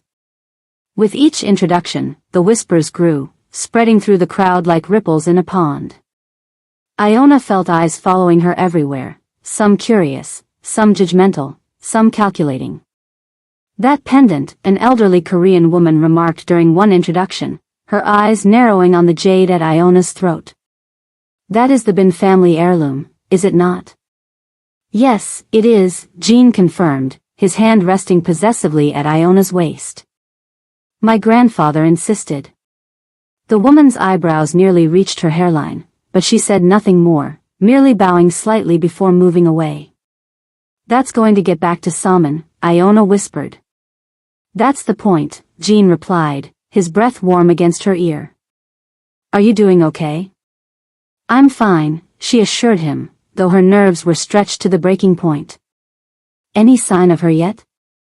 "Not yet, but," Gene stopped abruptly, his eyes fixed on something across the room. "She's here." Iona followed his gaze. Salmon Yun, Madame Yun, had just entered the ballroom, a vision in crimson silk that emphasized her slender figure. Her dark hair was pulled into an elegant chignon, diamonds glittering at her ears and throat. She was beautiful in a sharp, dangerous way, like an exquisite knife. "She hasn't seen us yet," Gene observed. "Let's wait." They positioned themselves near the bar, where they had a clear view of Salmon working the room, greeting important guests, laughing at appropriate moments, playing the perfect society wife. It was a masterful performance. Then someone, Iona couldn't see who, leaned in to whisper something in Salmon's ear. The woman's smile froze, her head turning slowly until her eyes locked on Gene and Iona. For a brief moment, raw fury flashed across her perfect features before her mask slipped back into place. She excused herself from her current conversation and began making her way toward them, weaving through the crowd with predatory grace. "She's coming," Iona whispered, fighting the instinct to step back. "Good," Gene replied, his voice calm. "Remember, she can't touch you here." Salmon reached them, her smile so convincing that only someone who knew her well would see the rage burning behind it. "Darling," she greeted Gene, leaning in to kiss his cheek. What a surprise. I thought you were handling family business tonight. I am, Jean replied evenly. Salmon's eyes slid to Iona, taking in her presence, her dress, and finally, lingering with barely contained shock, on the jade pendant. Miss Sterling. How unexpected. We've all been so worried about your disappearance. Have you? Iona asked, finding her courage. That's interesting, considering you were the one who accused me of theft. Salmon's smile didn't waver. A terrible misunderstanding. The bracelet was found shortly after. I've been trying to locate you to apologize. With armed men? Jean asked quietly. In Malibu? A flash of something, fear, perhaps, crossed Salmon's face before disappearing. I don't know what you're talking about, she said smoothly. Her eyes returned to the pendant at Iona's throat. That's an interesting piece of jewelry. A gift, Iona said, touching it lightly. From Mr. Bin. The elder Mr. Bin. Salmon's composure cracked, just slightly. I see. She turned to Jean, switching to rapid Korean that Iona could mostly follow. You disgrace our family by bringing this woman here, giving her that pendant? What are you thinking? Jean replied in English. I'm thinking it's time for truth, Salmon. About the bracelet. About the men you sent. About your family's connections to the Park Syndicate. Salmon paled slightly. You're making a scene, she hissed, glancing around at nearby guests who were pretending not to listen. No, you are, Jean corrected her. Minho is currently showing certain guests evidence of your activities. Your account's being used to fund attacks on our businesses. Your meetings with park representatives. You have nothing, Salmon snapped, her mask slipping further. We have everything, Jean said calmly. Including your deleted texts about setting up Miss Sterling with a false theft accusation. Iona watched the realization dawn on Salmon's face. This wasn't just an embarrassment, it was a carefully orchestrated takedown. You wouldn't dare expose family business publicly, Salmon said, her voice low with threat. You stopped being family the moment you sent men to kill me, Jean replied. His tone was conversational, but Iona could feel the tension in him. The ceremony will proceed tomorrow without you. Something dangerous flashed in Salmon's eyes. We'll see about that. She glanced at Iona. Enjoy your moment, girl. It won't last. With that, she turned and walked away, her back rigid with fury. Iona released a breath she hadn't realized she was holding. That was intense. It's not over, Jean warned, watching Salmon speak urgently into her phone across the room. She's planning something. Should we leave? Jean shook his head. Not yet. We need to be seen by enough people to ensure the story spreads, that you're safe, that the theft accusation was false, that Salmon's credibility is damaged.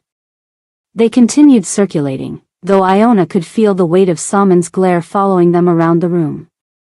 Minho appeared occasionally, exchanging brief words with Jean before disappearing again.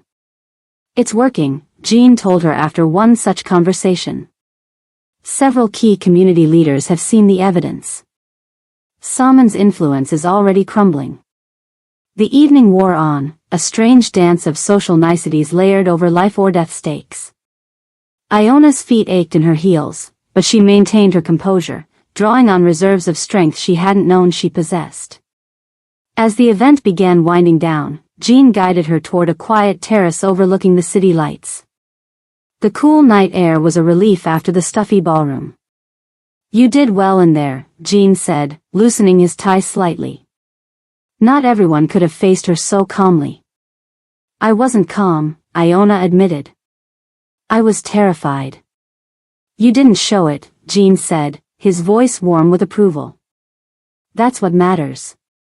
Iona turned to face the cityscape, lights twinkling like earthbound stars. What happens now? We return to my grandfather's house tonight. Tomorrow, the ceremony proceeds, and I officially announce changes to the family leadership structure, removing Salman and her allies. And then? Jean stepped closer, his presence solid and reassuring beside her. And then you decide what you want. Your life restored. Your mother's care continued. Whatever future you choose. Iona looked up at him. What if the future I choose isn't what you expect? Something shifted in Jin's expression, a vulnerability she'd rarely glimpsed beneath his controlled exterior. What future would that be? Words failed her. Instead, Iona reached up, her fingers brushing his jawline. Jean went perfectly still, his eyes darkening as he searched her face. Iona, he said softly, a question in her name. She answered by closing the distance between them, her lips finding his in a kiss that began tentatively but quickly deepened into something neither of them had anticipated. Jin's arms wrapped around her, pulling her against him as months of tension and confusion and growing connection crystallized into something undeniable. When they finally broke apart, both breathing heavily, Jean rested his forehead against hers. I didn't plan for this, he admitted. Neither did I, Iona whispered. But here we are. For a moment, they simply stood there, the world narrowed to just the two of them.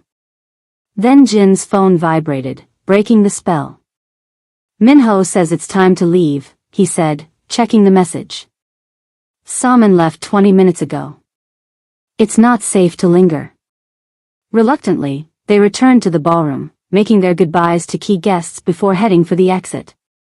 Jin's driver had brought the car around to a side entrance to avoid the main crowd. As they approached the vehicle, Iona felt a strange unease. Jean. I know, he murmured, his hand moving subtly toward his concealed weapon. Something's wrong.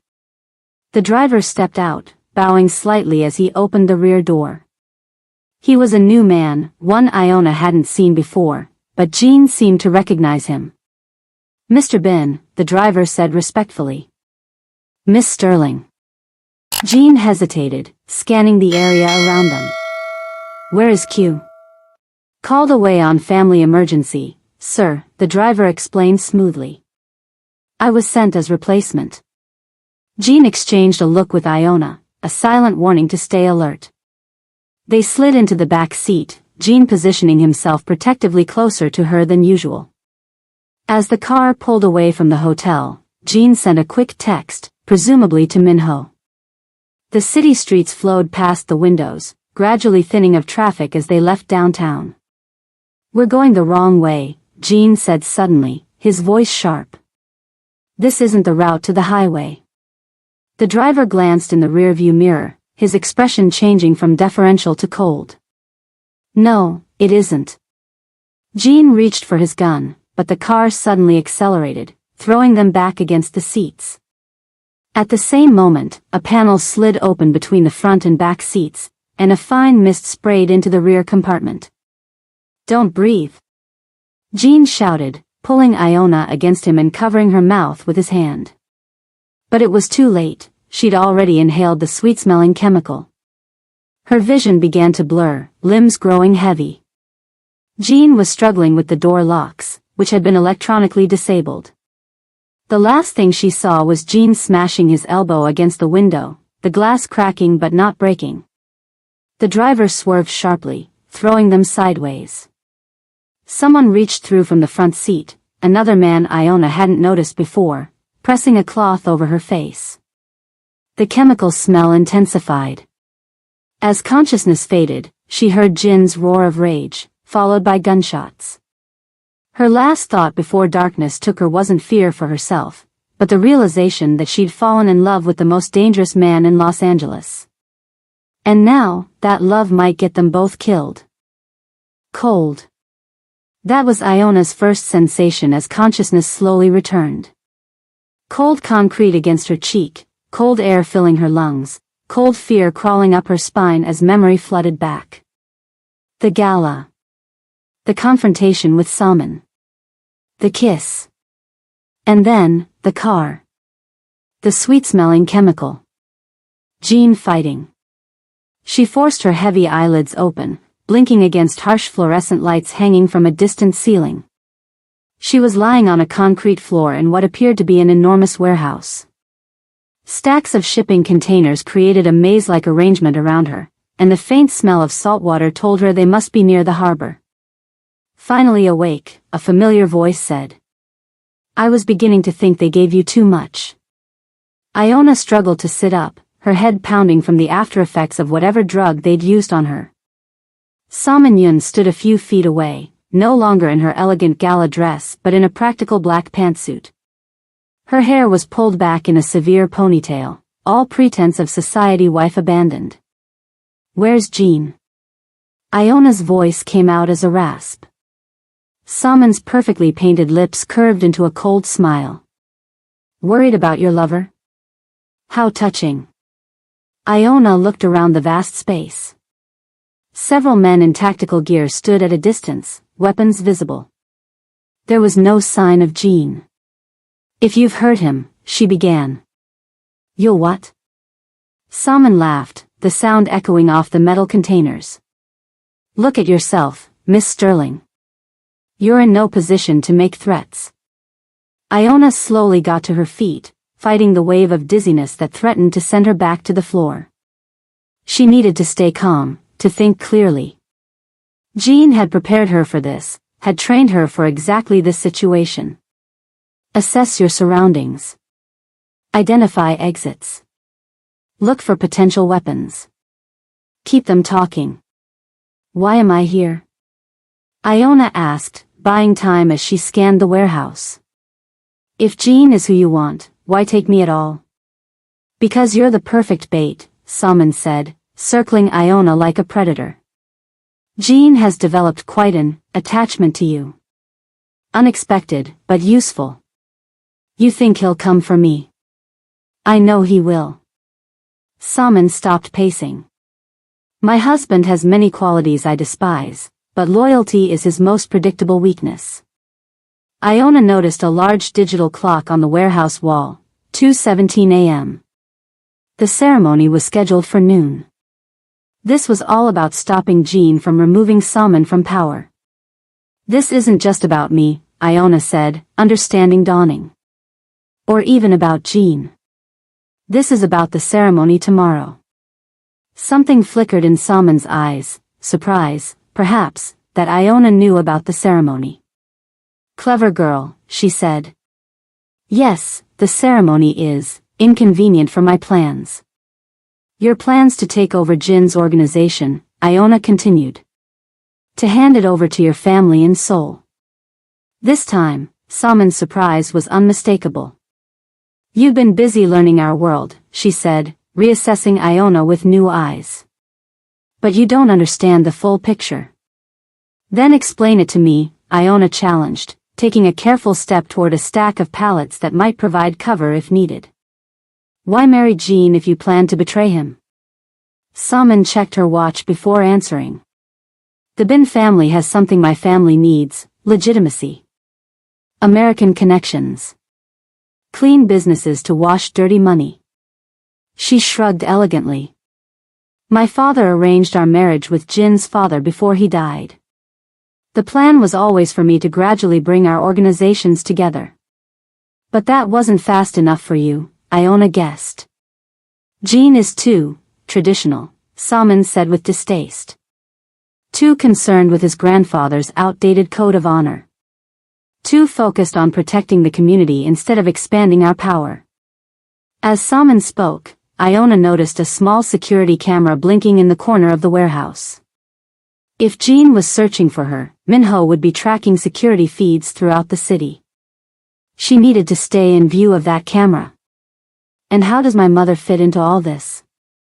Iona asked, deliberately moving into better view of the camera. Salmon's eyes narrowed. "Your mother was a loose end. Someone who knew too much about the Bin family's early days my father's organization had a hand in." "You're saying your family was involved with the Bins back then?" "As rivals," Salmon clarified. "There was an incident, a conflict that your mother witnessed. If she ever came forward with what she saw, certain arrangements between our families would be complicated. The pieces clicked into place. That's why you were so determined to get rid of me when you found out who I was. You thought I knew something. Precautionary, Salman said dismissively. But then Jean took such an interest in protecting you. It made me curious what you might be worth to him. A distant sound caught Iona's attention, a car door closing somewhere outside the warehouse. Salman heard it too, her posture stiffening as she motioned to one of her men. It seems we don't have much time left for our chat, Salman said, checking her watch again. Jean is more efficient than I expected. The man returned, whispering something in Salman's ear that made her smile coldly. Perfect, she said. Bring him in. Iona's heart raced as the large metal door at the far end of the warehouse rolled open. Two armed men dragged in a figure whose head was covered with a black hood. The person's hands were bound, but even with the hood, Iona recognized Jin's build, his posture. They forced him to his knees about 20 feet from where Iona stood. Remove it, Salman ordered.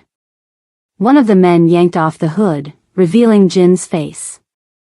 He had a cut above his eye and a split lip, but otherwise appeared unharmed. His eyes immediately found Iona's, relief washing over his features when he saw she was standing, apparently uninjured. Are you hurt? He asked her directly, ignoring Salman completely. I'm okay, Iona assured him. They drugged me, but I'm fine. Jean nodded once, then finally turned his attention to his wife. This is beneath even you, Salman, he said, his voice steady despite his position. Taking civilians to settle family business. Miss Sterling stopped being a civilian when you gave her my family's jade, Salman replied sharply. When you brought her into our world. Jin's expression remained impassive, but Iona could read the calculation in his eyes. He was buying time, assessing the situation just as she had been. What do you want? He asked Salman. Originally? Your shares in the company. Control of your territory. A smooth transition as the grieving widow. Salman sighed dramatically. But you've complicated things by exposing me at the gala. So now I need something else. And that is? Your grandfather's seal, Salman said. The one he'll use at the ceremony to transfer power. Jin's face betrayed nothing, but Iona saw his shoulders tense. The seal must be significant, perhaps the only way to legitimize the power transfer in the eyes of the community. It's not here, Jean said. It's with my grandfather. I know, Salman replied calmly.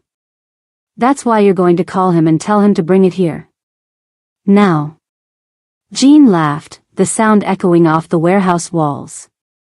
He would never. He will if Miss Sterling's life depends on it, Salman cut in, nodding to one of her men who immediately pressed a gun to Iona's temple. Iona froze, her breath catching. She could feel the cold metal against her skin, see the fury building in Jin's eyes. You have 1 hour, Salman continued. Call him. Tell him to bring the seal alone. No security, no Minho. Just an old man and his precious heirloom. Jin's jaw tightened. And if I refuse? Then we find out if Miss Sterling's skull is as hard as her stubbornness suggests. Salman nodded to another of her men, who placed a phone in front of Jean. Your choice. Iona caught Jin's eye, trying to communicate without words. They both knew bringing his grandfather here would be catastrophic, not just for the family business, but for the old man's health. There had to be another way. Jean seemed to understand. His eyes flickered briefly to something behind Iona, a fire alarm on the wall, partially hidden by a stack of crates. Let me speak to Iona first, Jean said to Salman. Privately. Then I'll call my grandfather. How touching, Salman mocked. A final goodbye? A chance to explain why I'm doing this, Jean countered. She deserves that much. Salman considered for a moment, then nodded. 2 minutes. But my men stay within shooting distance. She signaled her guards to step back slightly, giving them the illusion of privacy while remaining close enough to hear everything. Jean rose slowly to his feet, his bound hands in front of him. As he approached Iona, she could see him subtly working at the restraints. "I'm sorry," he said loudly, clearly meant for Salmon's benefit. Then, in a whisper only Iona could hear, "Fire alarm. Create chaos. I'll handle the rest." Iona nodded almost imperceptibly, her mind racing to formulate a plan. "Jean," she said loudly, injecting a tremor into her voice. "I don't feel well." She swayed slightly, one hand going to her head in a theatrical gesture while the other grabbed his arm for support. To anyone watching, it looked like she was dizzy from the drugs they'd given her. In reality, she was checking his pulse, assessing his physical state. "Side effect of the sedative," she whispered, her lips barely moving. "I'll fake a seizure. When I fall, go for the alarm." Jean squeezed her hand in acknowledgement. "Time's up," Salmon called. "Make the call, Jean." Jean turned away from Iona, facing his wife. "I need a moment to think about what to tell him." "There's nothing to think about," Salmon snapped. "Tell him to bring the seal or the girl dies." Iona took her cue. She made a small choking sound, drawing everyone's attention. Then she began to tremble, her eyes rolling back. "She's having a reaction to the drug," Jean shouted, moving toward her with convincing alarm. Iona collapsed, her body convulsing in a convincing imitation of a seizure. She'd seen enough of them during her nursing training to mimic the symptoms, the rigid limbs, the jerking movements, the labored breathing. The guard nearest her stepped back in surprise. Salmon moved closer, momentarily distracted. "What's happening to her?" she demanded. Jean knelt beside Iona. "She needs medical attention. The drug you used, some people have allergic reactions." In one fluid motion, Jin's hands came free from their restraints. He must have been working on them the entire time. He lunged past Iona toward the fire alarm, smashing his fist against the glass. A deafening klaxon filled the warehouse, and overhead sprinklers activated immediately, drenching everyone. In the chaos, Jean moved with lightning speed, tackling the nearest guard and wrestling away his weapon. Iona rolled behind a stack of pallets for cover as gunfire erupted. Through the spray of water and the flashing emergency lights, she saw Jean taking out one guard after another with ruthless efficiency. Salmon was screaming orders, backing toward an exit as her men formed a protective circle around her. Jean was outnumbered and outgunned, fighting his way toward Iona. A guard spotted her behind the pallets and raised his weapon. Iona didn't think. She grabbed a heavy metal pipe lying nearby and swung it with all her strength, catching him across the knees. He went down with a howl of pain, his gun skittering across the wet floor. Iona lunged for it, her fingers closing around the unfamiliar weight. She'd never fired a gun before, but Jean had taught her the basics. Safety off. Aim. Squeeze, don't pull. She didn't need to shoot.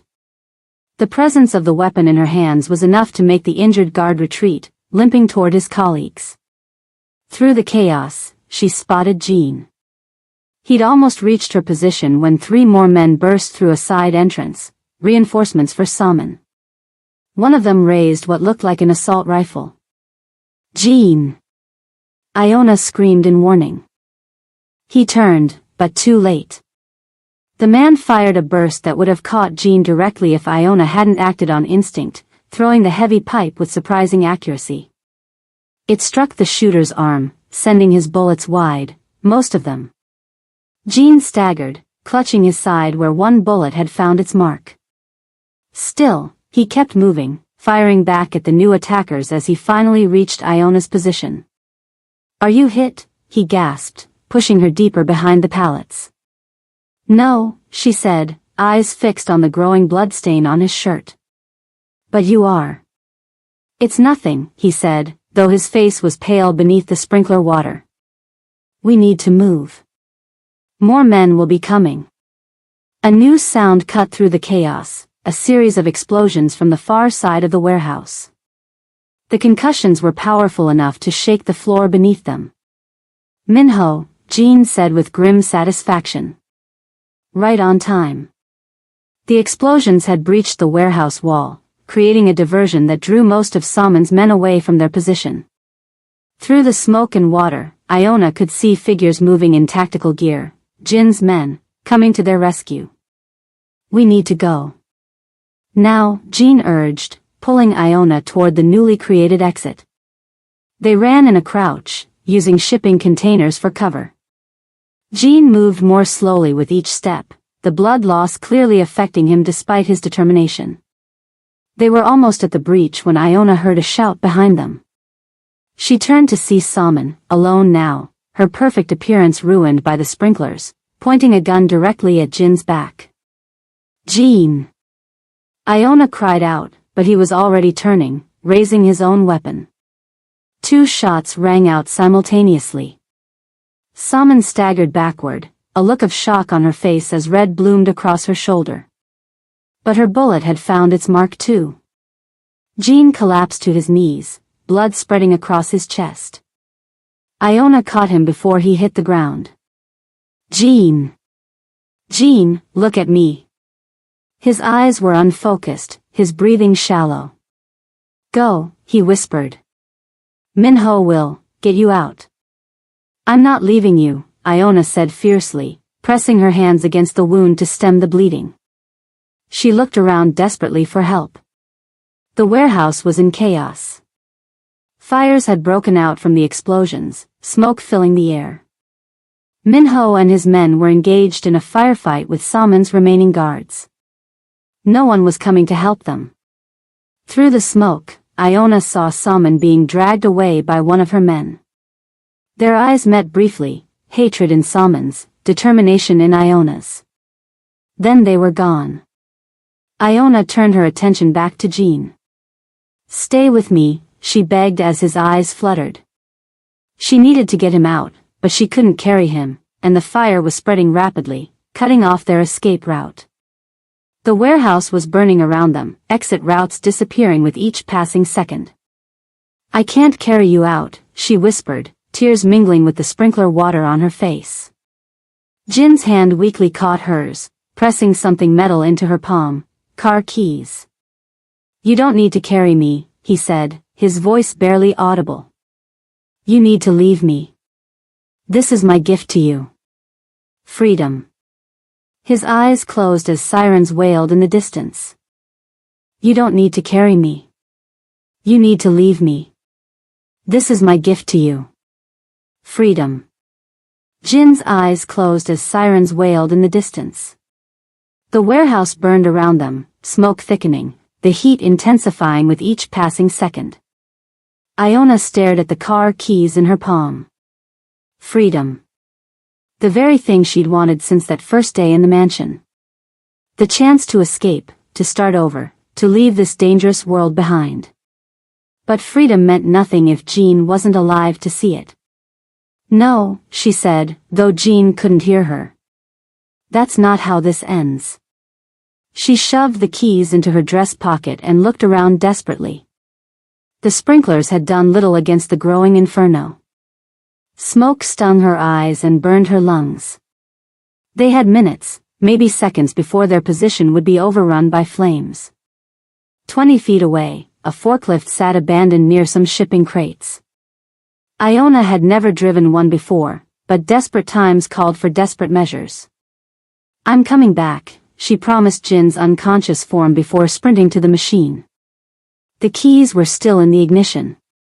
She climbed into the seat, studying the controls frantically. Lever for lift, pedals for movement. It couldn't be that different from a car, right? The forklift roared to life, lurching forward as she pressed too hard on the accelerator. She corrected quickly, guiding the machine back to Jean.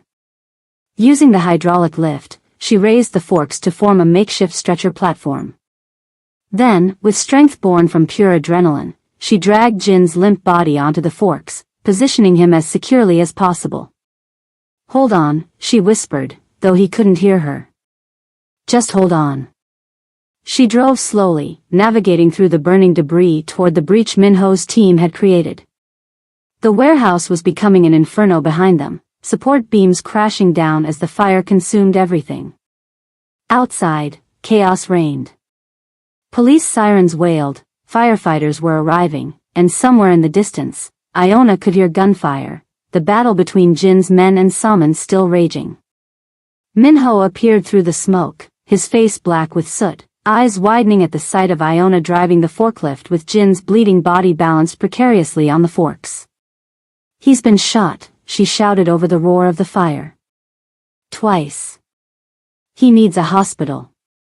Minho barked orders in Korean, and Jin's men converged, carefully lifting their boss from the forklift onto a waiting SUV. The police are coming, Minho told Iona as he helped her down from the forklift. We can't be found here. I'm going with him, Iona said, climbing into the SUV beside Jin's motionless form. Minho nodded once, respect evident in his eyes. You saved him, he said simply before shutting the door. The vehicle sped away just as the warehouse roof collapsed in a shower of sparks and flame. Iona cradled Jin's head in her lap, applying pressure to his wounds with strips torn from her once beautiful dress. Don't you dare die on me, she whispered fiercely. Not after everything we've been through. His blood soaked through the fabric, warm and terrifying. His skin was too pale, his breathing too shallow. But his heart still beat beneath her fingers, stubborn, resilient, fighting. Just like him. The private clinic was discreet, expensive, and didn't ask questions when a bleeding man was rushed through their service entrance at 3 a.m. The staff moved with practiced efficiency, whisking Jean away to surgery while Iona stood in the hallway, her green dress ruined with smoke and blood. Mrs. Park arrived within the hour, bringing clean clothes and tearful embraces. Minho came and went, coordinating security, managing the aftermath of the warehouse battle, keeping the authorities at bay. Dawn broke as Iona sat in the waiting room, showered and changed but unable to rest.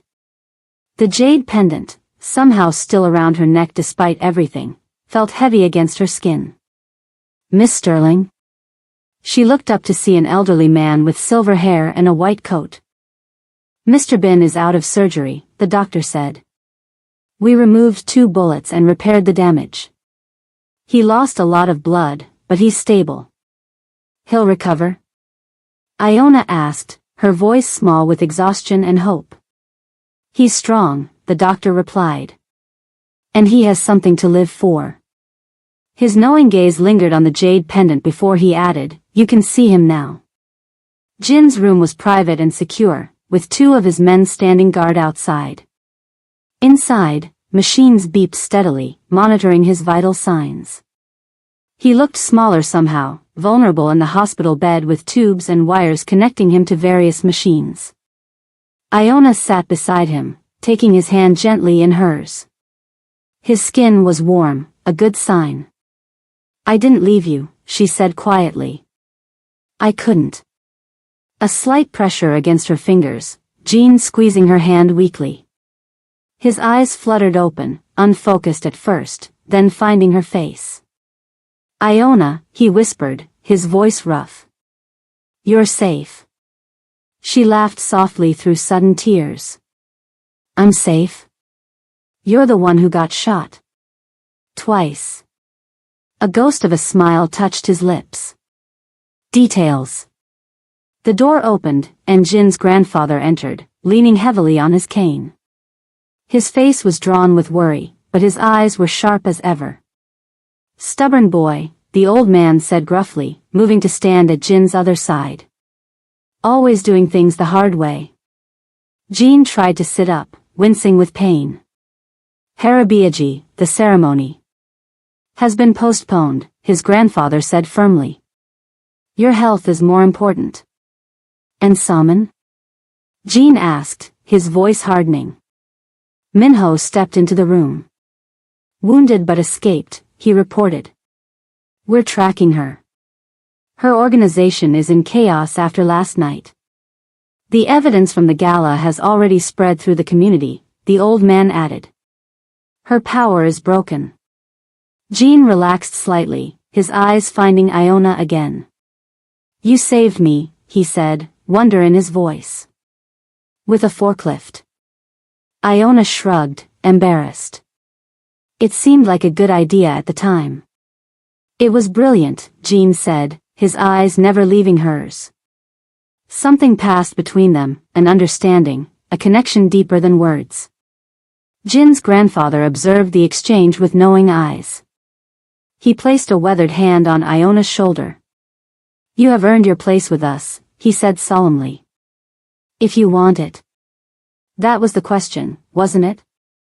Did she want this place, this world, this life? 3 days later, Jean was recovering well enough to sit up and handle limited business. The private clinic room had essentially become his temporary office, with Minho and other trusted lieutenants coming and going with reports and updates. Iona had barely left his side, sleeping on a cot the nurses had brought in, helping change his bandages, making sure he actually rested between meetings. You'd make an excellent nurse, Jean observed as she checked his for. That was the plan, she reminded him. Before all this. Jean caught her hand, his touch gentle but insistent. It could still be the plan, he said. If that's what you want. She sat on the edge of his bed. What do you mean? I mean you have a choice to make, Jean said, more serious than she'd ever seen him. The danger has passed. Saman's power is broken. You could go back to your life, finish your degree, become a nurse. I would ensure your financial security, your mother's care. You would be free. And the alternative? Iona asked, her heart beating faster. Jin's fingers intertwined with hers. Stay with me, he said simply. Not as someone under my protection, but as my partner. My equal. In your business? She asked cautiously. In everything, Jean replied, his eyes never leaving hers. I didn't plan for this, Iona. I didn't expect to. He hesitated, then finished, to fall in love with you. The words hung in the air between them, honest and raw and transformative. Your world is dangerous, Iona said after a moment. Yes. Complicated. Extremely. And not always legal, she added. Jean didn't deny it. I can't change who I am or what I've built, he said. But I can promise you this, you will always have a choice. Every day. Stay or go. I will accept whatever you decide, whenever you decide it. Iona touched the jade pendant at her throat. Your grandfather gave me this for a reason, didn't he? Jean nodded. In our family, jade is only given to those who carry our name. He was matchmaking, Iona realized. He was acknowledging what he saw before either of us did, Jean corrected. Iona stood and walked to the window, looking out at the city spread below. Her life had been upended in ways she could never have imagined that day she hid in Jin's car. She'd gone from victim to survivor to, what? Queen of an underground empire? Partner to one of the most powerful men in Los Angeles? No, something simpler and more profound, a woman who had found her strength, her voice, and unexpectedly, her heart. She turned back to Jean. I want both, she said. Jin's eyebrows rose slightly. Both? I want to finish my nursing degree, she explained. To honor my mother, to help people. But I also want. She moved back to the bed, taking his hand again, you. Us. This complicated, dangerous, extraordinary life. Jin's face transformed with a genuine smile, rare and brilliant. Then you shall have both, he promised. And anything else you desire. 1 year later. Iona adjusted her graduation cap, checking her reflection in the mirror. The nursing pin on her lapel caught the light, gleaming proudly. You look beautiful, Jean said from the doorway of their bedroom. She turned, smiling at the sight of him in his impeccable suit. A year had changed him, there was more silver at his temples, and sometimes his shoulder ached when it rained, a permanent reminder of the warehouse battle. But his eyes were warmer now, his rare smiles less rare. "Ready for your big day?" he asked, crossing the room to stand behind her. "Almost," she said, reaching for the jade pendant that never left her throat.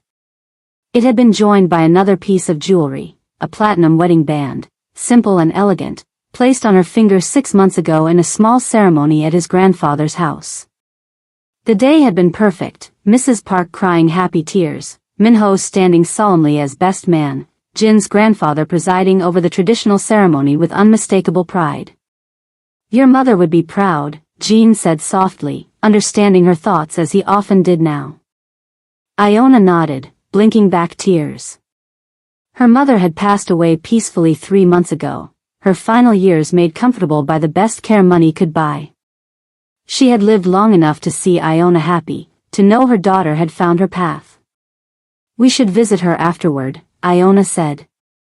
"Tell her I finally finished." "Of course," Jin agreed. The changes in their world went beyond their marriage. Jin had restructured his organization, moving more resources into legitimate businesses.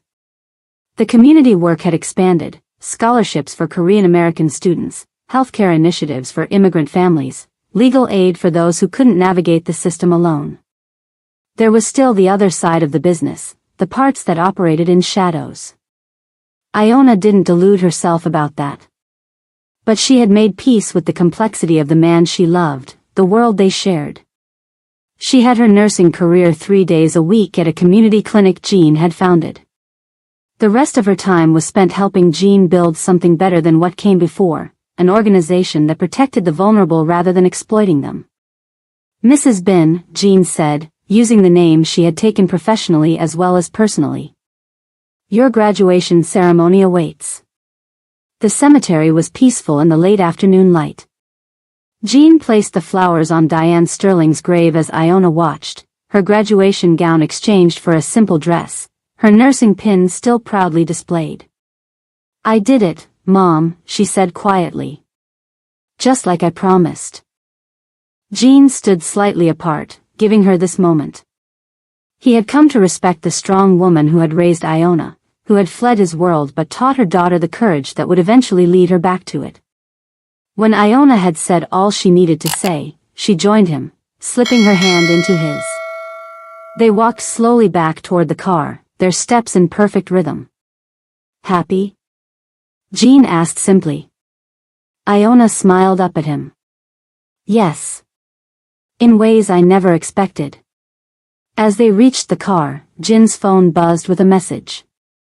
He checked it, his expression changing instantly, something Iona had learned to recognize as trouble. "What is it?" she asked. Jean hesitated before showing her the screen, a photograph of Sam and Yun, smiling beside a man whose face was just out of frame. The timestamp showed it was taken yesterday. "Impossible," Iona whispered. "She's supposed to be in federal custody." In the year since the warehouse fire, Salmon had been apprehended by authorities, her illegal activities exposed thanks to evidence Jean had provided. The last they'd heard, she was facing years in a federal prison. Jean took her hand, his grip tight with protection and promise. "It seems," he said quietly, "that our story isn't quite finished after all. Some say love found in dangerous places never lasts, but Jean and Iona proved that sometimes, protection turns into something much deeper." Their story reminds us that courage isn't about being fearless, it's about making choices even when you're terrified. If this story touched you in any way, please smash that subscribe button right now and let me know in the comments where you're watching from. Your support helps me bring more stories like this one to life. And if you're wondering what happened to Madame Yun's secret allies, well, that's a story for another time.